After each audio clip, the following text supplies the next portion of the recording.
Angelica Panganiban, sa isang kamakailang post sa social media, ay ibinahagi ang mga aktibidad ng kanyang pamilya noong linggo. Sa kanyang post, ibinahagi ni Angge ang serye ng mga larawan at video niya, si Baby Bean, ang kanyang asawang si Greg, ang kanyang kaibigang aktres na si Glyza De Castro, at ang isang batang lalaki na nakilala lamang niya bilang si Trey Trey. Sumulat din siya ng caption, na nagsasaad na ang araw ay ginugol ng maayos, na nagsasabing ang araw ay puno ng mga aktibidad. A Sunday well spent with the residents, Angelica wrote, tagging at Ketchup.Eusebio and at Glyza Redex. Iniulat din ni Angge na noong araw na iyon, unang nakatikim ng ice cream sandwich si Baby Bean.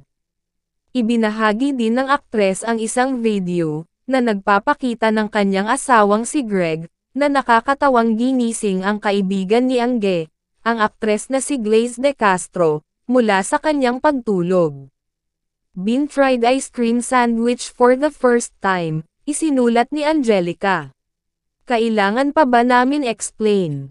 Panipi, idinagdag niya, na nagpapahiwatig ng pangalawang video, na ibinahagi niya na nagpapakita kay Glyza na natutulog sa isang sopa, at nakakatawang ginising ni Greg.